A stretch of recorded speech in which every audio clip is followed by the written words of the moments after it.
Bonjour à tous et bienvenue dans Talent et Carrière, votre émission dédiée au monde du travail. Cette semaine au programme, les jeunes et le travail. Y a-t-il une rupture de modèle? En quête de sens, besoin de liberté, rejet des codes traditionnels, une nouvelle génération redéfinit les règles du monde du travail. Aujourd'hui, on a de très beaux invités pour parler de cette génération en quête de sens et qui défie tous les RH aujourd'hui.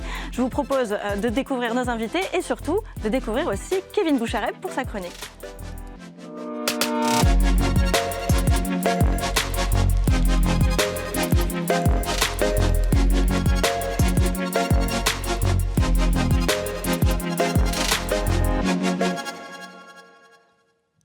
Alors on entend beaucoup que les jeunes ne veulent plus travailler. En réalité, c'est un petit peu plus complexe que ça. Il y a un modèle culturel, un rapport au sens, au numérique. C'est ce qu'on va voir ensemble avec nos superbes invités de la semaine. J'invite Olivier Babot. Vous êtes auteur, conférencier à l'Institut Sapiens, mais aussi surtout auteur de ce dernier livre qui fait beaucoup parler de lui récemment. Mathilde Bécourt, consultante en engagement et gestion des jeunes talents, fondatrice de Paris Gagnant Conseil. Et Thomas Rodriguez, cofondateur de Temple RH. Bonjour messieurs, dames. Bonjour. Bonjour. Déjà, petite question Olivier, est-ce que c'est vrai que les jeunes ne veulent plus travailler ? Non, c'est pas vrai, mais on est dans un monde où il est plus difficile sans doute de trouver sa passion, dans un monde qui divertit beaucoup, ouais. C'est-à-dire que vous avez toujours dans votre poche quelque chose qui va vous occuper et ça vous permet moins qu'avant de trouver quelque chose qui vous nourrit plus en profondeur et plus sur la longueur. Et en fait, vous faites vraiment des efforts quand vous trouvez une raison de faire des efforts et vous trouvez cette raison quand vous avez une passion. Ouais, là, on va parler des métiers passion, justement. Faut-il vraiment vivre de sa passion? Peut-on ou pas vivre de sa passion? On va voir. Mathilde Bécourt, donc, vous expliquez que les jeunes ne remettent pas seulement en cause un emploi, mais tout un modèle. Pour vous, c'est celui de la carrière linéaire, la loyauté aussi par rapport à l'employeur, la loyauté à vie. Est-ce que c'est encore pertinent d'être loyal, de faire une longue carrière pour une seule entreprise? Qu'est-ce qu'ils rejettent vraiment, en fait, ces jeunes? Est-ce que c'est le système? Est-ce que c'est le modèle parental pour lequel ils veulent s'opposer? C'est quoi? Je ne sais pas s'il y a une rupture, mais en tout cas, il y a une évolution, ça c'est certain, du modèle, de l'entreprise un peu traditionnelle. Vous parliez de loyauté, effectivement, on rejette un peu l'emploi stable, la loyauté envers l'entreprise, la carrière vraiment linéaire. Donc c'est ce que ces jeunes-là rejettent et ce qu'ils incarnent assez bien. Thomas Rodriguez, vous confirmez ça? Oui, tout à fait. Les jeunes, ce que je vois, moi je les côtoie beaucoup. Je suis dans un organisme qui aide les RH à recruter et je vois aussi beaucoup les jeunes. Du coup, je suis actif sur un réseau comme TikTok où on en voit beaucoup passer. Et ce que je remarque, c'est que les jeunes, ils n'ont plus un rapport au travail qui est identitaire. Ils se construisent comme une marque et ça doit compléter, en fait, c'est une continuité de leur vie. Ils ont besoin que ça fasse sens et c'est comme ça qu'ils se définissent. Ils se définissent plus comme un métier, mais comme une personne dans un travail et c'est ça qui est assez nouveau pour les RH aujourd'hui. Oui, ça c'est intéressant parce qu'avant c'était une filière, une orientation, un métier, une vocation, une entreprise, un métier linéaire et puis voilà. Et aujourd'hui, en fait, on a la sensation que les jeunes veulent que l'on accepte la pluralité de leurs compétences, de leur savoir-faire, de leur passion peut-être aussi. Si on vient dézoomer un peu, on va voir un petit peu la vision un peu plus macro. Justement, Olivier, est-ce qu'on se trompe de débat? Est-ce que c'est vraiment une rupture de modèle ou est-ce que c'est plutôt une adaptation logique à ce qui est en train de se passer et au monde qui change? Le monde change des deux côtés, c'est-à-dire que les jeunes, effectivement, n'adhèrent plus à ce qu'avaient probablement nos parents, nos grands-parents, une morale de la souffrance rédemptrice et expiatrice. Le travail faisait partie de la vie. Aujourd'hui, le jeune n'est pas venu pour souffrir. Il ne voit pas pourquoi il faudrait souffrir. Il est d'ailleurs habitué à ce qu'il ait du confort sans nécessairement qu'il y ait un lien avec l'effort, d'ailleurs, ce qui peut poser un problème. Et puis en face, vous avez des entreprises, en effet, qui changent complètement, qui sont face à un environnement extrêmement mobile, en particulier d'un point de vue technologique. Et ça, évidemment, c'est la grande question de l'intelligence artificielle qui est en train de bouleverser en grande partie l'employabilité des juniors et c'est ce qui pose problème. On va en parler de cette IA qui empêche les stagiaires un petit peu de faire le premier pas vers l'entreprise et à tous les niveaux. On ne parle pas de grands groupes ici, on parle de vraiment, on le voit à toutes les strates. Thomas, vous dites que les jeunes sont aussi la première génération à vivre comme une marque personnelle. En fait, c'est ça, c'est cette marque, ce personal branding qu'ils veulent faire valoir dans l'entreprise. En fait, c'est ça. Pour eux, ils se posent beaucoup plus de questions que peut-être on se posait pas avant sur les générations qui ont précédé. Qui suis-je finalement? Donc c'est une question qui se pose beaucoup plus que nous. Quelle valeur est-ce que j'apporte? Quelle valeur j'apporte? Quelle contribution j'apporte à l'entreprise? Et finalement, là-dedans, moi, qui qu'est-ce que je représente, et il faut que ça vienne en continuité de ma vie, pas que ça remplace ma vie. Je ne suis pas mon métier, je suis une personne avec un métier et je contribue à la société. Donc c'est quand même un paradigme un petit peu différent par rapport à ce qu'on a pu voir dans les générations d'avant. Oui, c'est intéressant, mais est-ce qu'aujourd'hui les entreprises, elles sont prêtes à accepter cette entité, cette personne qui a envie de sens, qui a envie de faire plusieurs choses à la fois? Est-ce qu'on peut voir ça? Est-ce que les entreprises acceptent aujourd'hui? Olivier, peut-être quelques mots?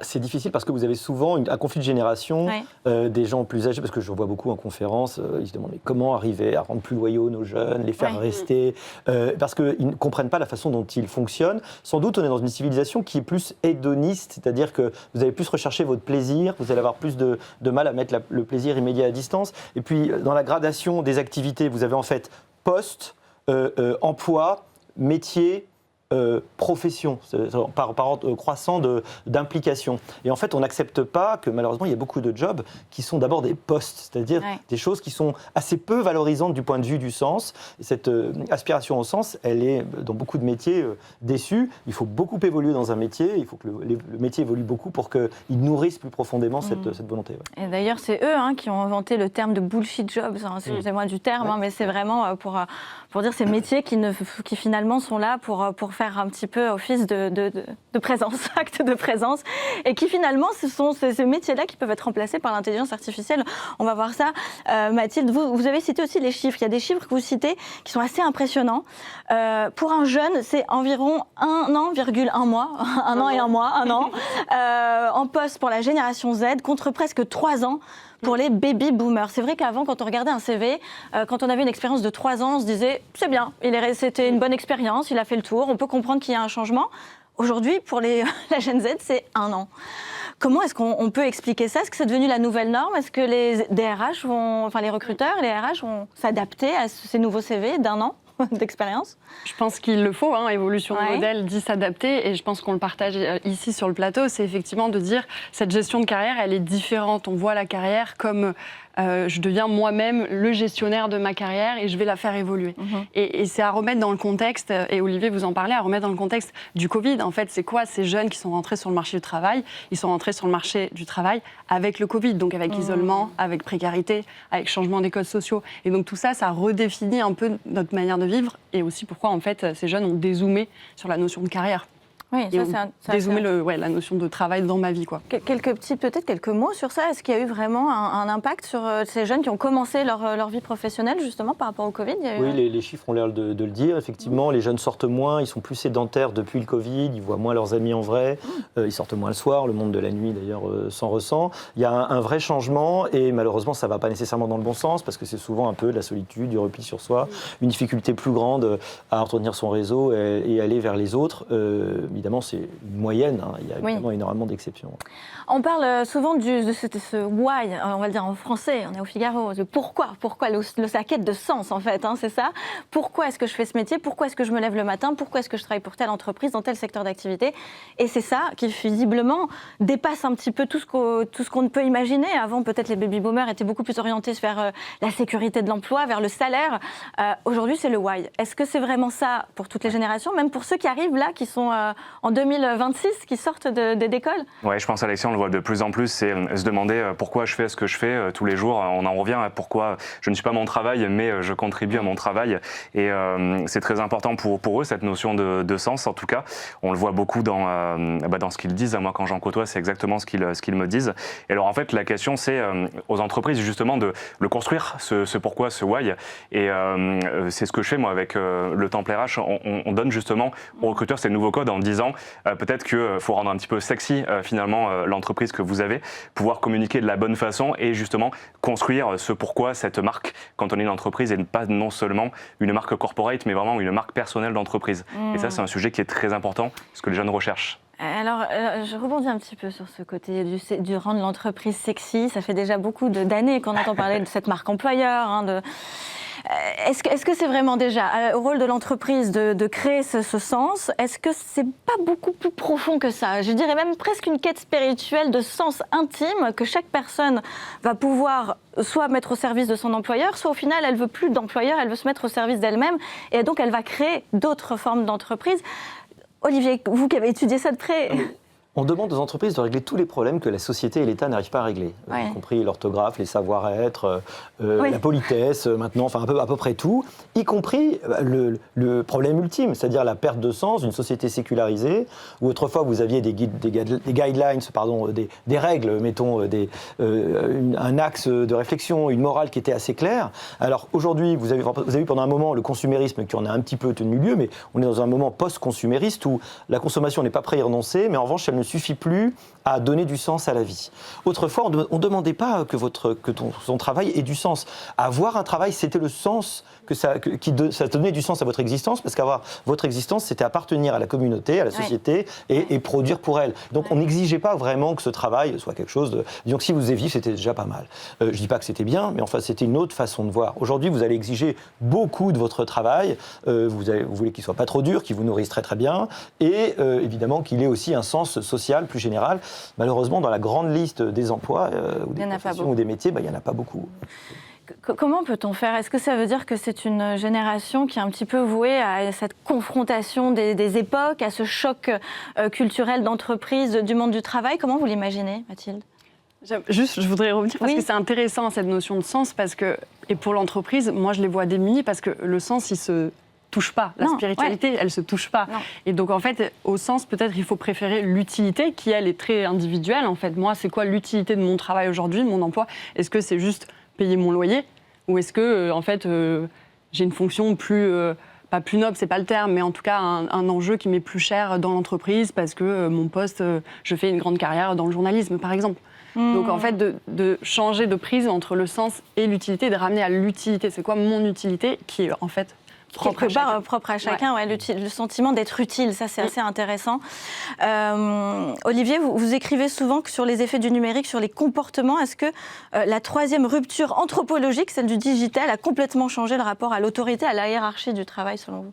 Oui, c'est vrai qu'on a évidemment un monde beaucoup plus horizontal, parfois trop d'ailleurs, un monde isolé alors que le numérique était censé relier, et puis bizarrement un monde où aussi on va être moins avoir envie de faire des efforts alors qu'on a des entreprises, des technologies qui sont censées vous doper, être des leviers extraordinaires. Oui. Mais en réalité, elles sont ambiguës, ces technologies, et elles sont ambivalentes, si vous voulez plutôt. C'est-à-dire qu'elles peuvent, selon la façon dont vous allez les utiliser, on le voit avec ChatGPT aujourd'hui, une étude du MIT l'a très bien montré, soit vous allez créer ce qu'on appelle une dette cognitive, c'est-à-dire que vous n'allez pas faire l'effort cognitif et en fait ça va vous enfoncer. Vous avez l'impression que vous avez travaillé, vous avez appris, mais c'est comme si vous rêviez votre séance à la salle de gym, si vous voulez. Ça marche mal. Ça marche pas très bien, on va pas très bien. On a essayé, ça marche pas très bien, et c'est la même chose. Vous avez rêvé l'effort intellectuel, l'effort de compréhension de votre métier, ou même que vous avez pas réalisé. En revanche, si vous l'utilisez comme levier, comme coach pour aller plus loin, là c'est des outils extraordinaires, mais c'est ça qui est terrible, c'est très bipolarisant en fait, ces technologies telles qu'elles sont utilisées aujourd'hui. Et pourtant ça reste la clé, parce que là dans ce qu'on va vivre, dans cette vague, alors moi je suis intimement persuadée que nous sommes en train de vivre une révolution civilisationnelle dans ce qui se passe, mais je pense qu'il devient indispensable justement d'éduquer à savoir utiliser cette intelligence artificielle aux jeunes générations qui ont quand même en plus fait 5 ans d'études ou 3 ans d'études sans rien, sans cette IA générative, et qui se voient arriver sur le marché du travail avec cette nouvelle technologie, ce bouleversement, plutôt l'utiliser comme un coach. Ça revient à qui? Ça revient à l'employeur, ça revient aux parents, ça revient au jeune lui-même de prendre cette initiative, cette responsabilité face à l'IA, selon vous, Mathilde? Responsabilité commune, je dirais. Okay. À l'entreprise, à l'individualité, et aussi finalement à la famille, au socle de l'éducation. Mais cette rupture anthropologique, elle est intéressante parce que, à l'inverse, l'entreprise, elle, s'est constituée dans la seconde rupture, la révolution industrielle. Oui. C'est là où il y a un décalage, et vous parliez de cette révolution qui est vraiment une rupture. C'est là où il y a ce décalage entre aujourd'hui l'entreprise qui est encore sur l'ancien, entre guillemets, l'ancien modèle, si on généralise, de la révolution industrielle, l'emploi stable, la progression linéaire, etc. Et ces jeunes qui sont nés, en fait, dans cette troisième rupture qui est le numérique, qui est notamment aujourd'hui encore plus avec l'IA, la réalité virtuelle, etc. Thomas ? Je pense que c'est vraiment partagé. C'est de se dire, dans les études, il faut que le modèle éducatif puisse intégrer ces nouvelles technologies et en fait avoir au programme. Alors, il y a déjà du numérique, mais c'est intégrer ces compétences aussi d'intelligence artificielle et que l'employeur puisse être à même aussi de former, à faire appel dans son catalogue de formation à des formations pour apprendre l'IA, pour apprendre à prompter. Le prompt engineering, ça va être je pense, une compétence indispensable dans les prochaines années et c'est une responsabilité qui finalement est partagée pour moi. Alors vous parlez justement d'apprentissage. Olivier, ne faites plus d'études, c'est le titre de votre livre. Qu'est-ce qu'un jeune doit faire aujourd'hui ?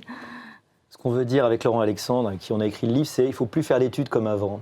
Faire les études avant, c'était parfois un peu paresseusement, il faut le dire, obtenir les UV qui allaient bien, pour avoir la ligne qui allait bien, pour pouvoir fermer les livres pour toujours et aller travailler, avoir un emploi qui allait vous permettre d'avoir une longue carrière. Aujourd'hui, malheureusement, c'est fini. Le rythme d'obsolescence des compétences va être de plus en plus rapide.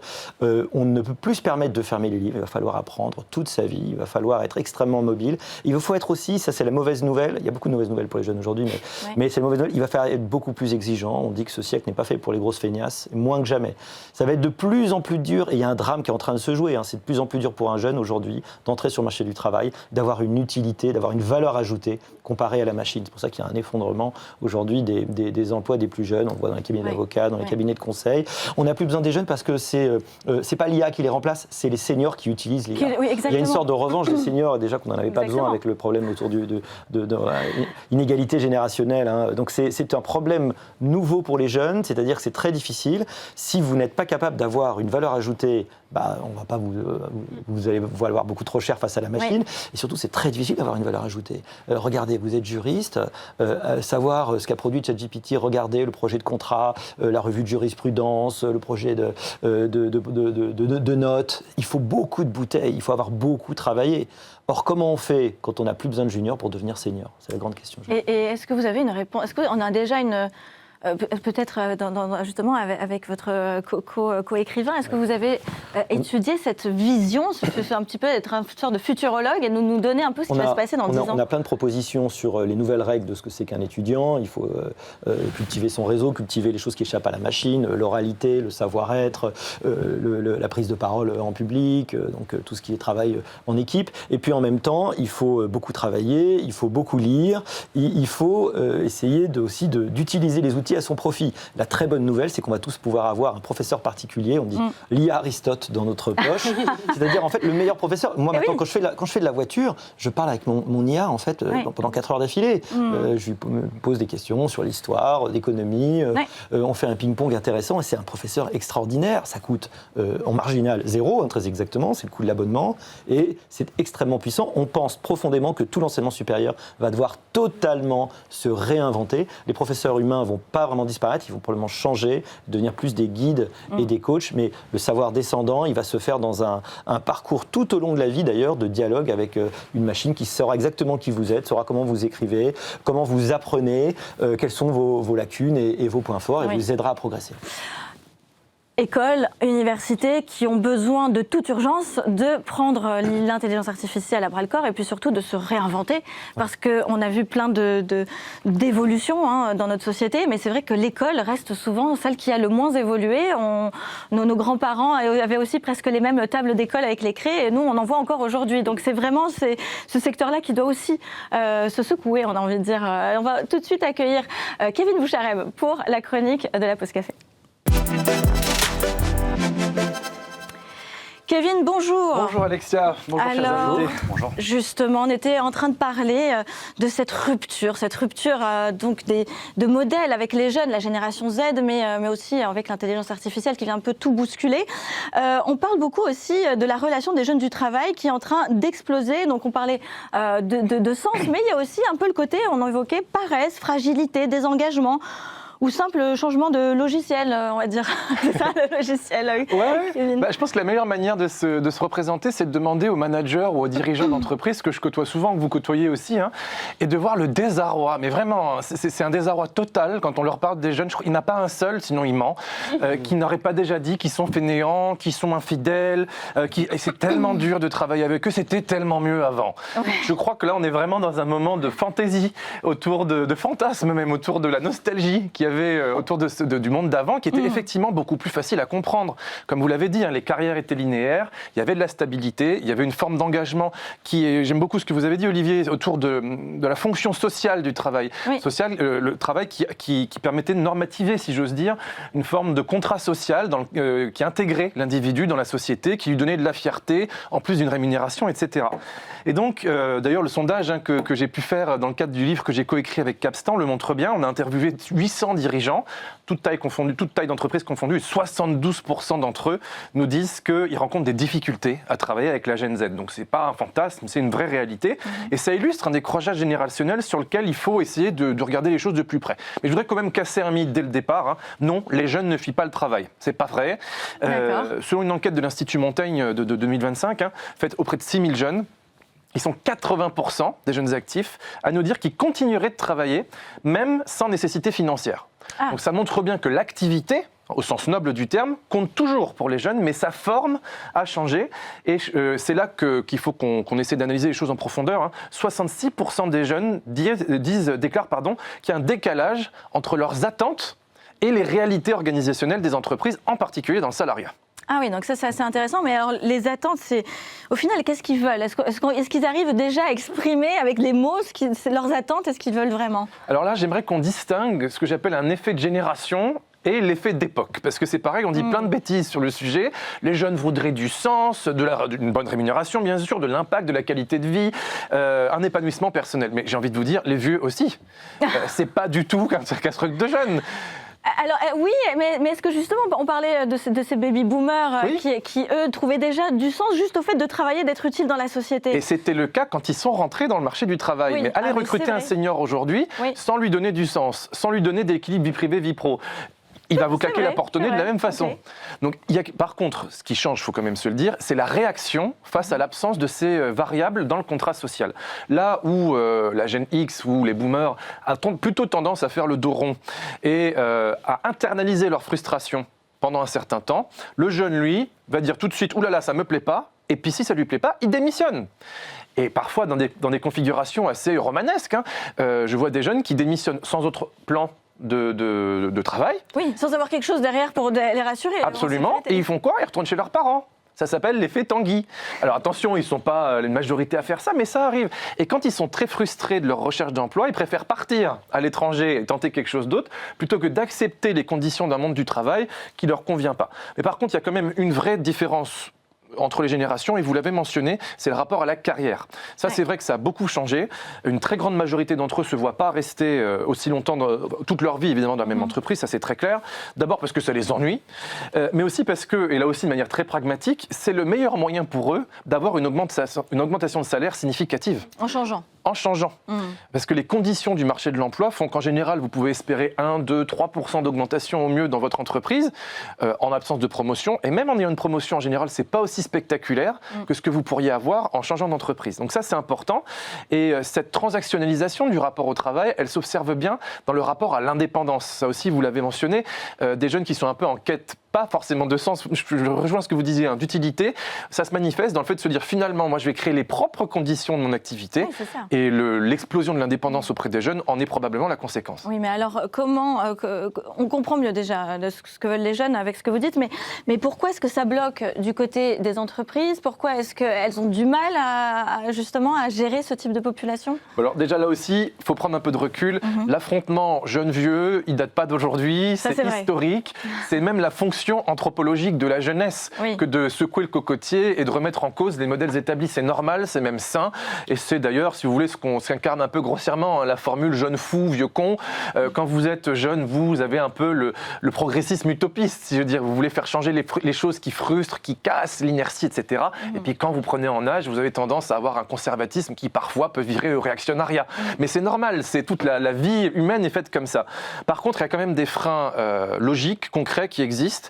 Et je vous renvoie à ce très bon rapport qui a été fait par l'Inspection générale des affaires sociales en 2025 et qui étudie le management français en le comparant à nos voisins européens et anglais. Et alors là, c'est à mourir de rire.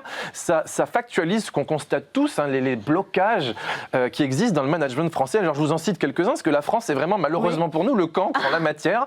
Alors, présentéisme, réunionite, absence de culture de l'écrit, qui permet de favoriser les échanges. Amour de la petite politique de bureau, ou encore obsession de l'égalité qui vire souvent à l'égalitarisme et qui empêche donc de récompenser la performance, qui empêche de tirer vers le haut, sont autant de mots du management français qui minent complètement le rapport au travail, en particulier des jeunes, mais pas que des jeunes. Mais pour des jeunes qui se lancent dans le monde du travail et qui ont un stage dans une grosse boîte, qui sont pleins d'espoir et qui arrivent et qui voient des réunions à n'en plus finir, des gens qui font du présentéisme, l'incapacité de valoriser la performance, croyez bien que ça leur donne envie de partir de là le plus vite possible. Donc ça, c'est quand même important de se le dire. Il y a un gros boulot à faire sur le management. Et puis, vous l'avez dit, le modèle hiérarchique classique, typique du salariat, tu es salarié, tu obéis, vacille. Mais attention, les jeunes ne rejettent pas nécessairement l'idée d'ordre. Là aussi, il faut casser le mythe. Il y a besoin d'encadrement qu'ils acceptent très volontiers, mais si et seulement si il y a de l'autonomie. C'est ma logique des zones rouges et zones vertes. Les zones rouges, c'est ce qu'il faut cadrer parce qu'on a besoin de le faire ensemble. La zone verte, c'est ton territoire de liberté. Là où tu pourras déployer ta créativité et ton utilité. Et donc ça, c'est très important. Ils veulent être inclus dans les processus de décision pour avoir de l'utilité, du sens et surtout de l'impact. Ça me paraît pas complètement extravagant en fait. C'est Olivier. Merci beaucoup Kevin pour cette chronique. Je fais rebondir les invités. Olivier, ça vous parle ? Oui, c'est très vrai. Alors, sur la différence entre effet de génération et effet d'époque, c'est vrai, j'avais quand même vu une stat rigolote. Si vous demandez aux gens, est-ce qu'il faut souffrir pour réussir ? Oui. Alors, quand vous avez plus de 60 ans, vous êtes les 2 tiers à dire oui, bien sûr, il faut souffrir pour réussir. Quand vous êtes plus jeune, vous êtes à peu près juste 1 sur 4 qui y croit. Ouais. D'accord, mais ça c'est assez intéressant de voir ce conflit de génération. On parlait de culture et ça c'est très intéressant par rapport au management. Est-ce que quand vous recommandez aux jeunes de ne pas faire d'études classiques, est-ce que finalement la solution pour eux c'est pas aussi de quitter la France et de partir à l'international ? Est-ce qu'il n'y a pas cette risque de fuite ? On a fait une émission toujours sur le Figaro TV dans Talent et Carrière sur ça, sur la fuite des cerveaux, mais plutôt côté entreprise. Est-ce que les jeunes ne risquent pas de voir ce management un petit peu lourd, comme vous venez de le décrire, Kevin, et finalement on a la fuite des jeunes cerveaux aussi? En toute franchise et pour plein de raisons, nous on conseille, Laurent-Alexandre et moi, d'être le plus internationaux possible. Ça c'est sûr aux jeunes, ça c'est toujours utile. Et puis peut-être, si possible, d'avoir 2 passeports et de pouvoir aller travailler ailleurs. La messe est dite ? Non, parce qu'une forme d'effondrement tel que les choses évoluent n'est pas complètement impossible. En tout cas, c'est augmenter ses chances de pouvoir aller ailleurs. Et d'ailleurs, c'est toujours un enrichissement, y compris si vous revenez après en France. De toute façon, c'est très positif pour les plus jeunes qui le peuvent. Il nous reste 1 seule minute. Le mot de la fin, Thomas, si vous deviez conseiller peut-être un DRH, un RH, un recruteur, voire même un jeune aujourd'hui pour mieux s'adapter à ce monde qui arrive. Tout à fait. Cette étude, elle est très intéressante et je l'ai vue aussi, Kevin, sur l'Institut Montaigne. Il y a 66% qui ressentent, ils veulent travailler, mais ressentent une profonde désillusion. Oui. Et donc, c'est aux entreprises de s'adapter et de pouvoir, en fait, je le redis, rendre le tout sexy et donner du sens et pouvoir bien le communiquer. Pour le mot de la fin. Vous parlez, Kevin, d'attente et d'aspiration. On parle beaucoup de sens, mais il ne faut pas oublier qu'on veut le sens. Ces jeunes veulent le sens et la rémunération. Absolument. Qui va challenger l'entreprise. Pourquoi choisir ? Pourquoi choisir, n'est-ce pas ? Merci infiniment, c'était passionnant. En tout cas, on souhaite bon courage à ces recruteurs et à ces jeunes qui rentrent dans le milieu du travail. Merci beaucoup, je vous dis à très bientôt pour une prochaine émission de Talent et Carrière sur le Figaro TV.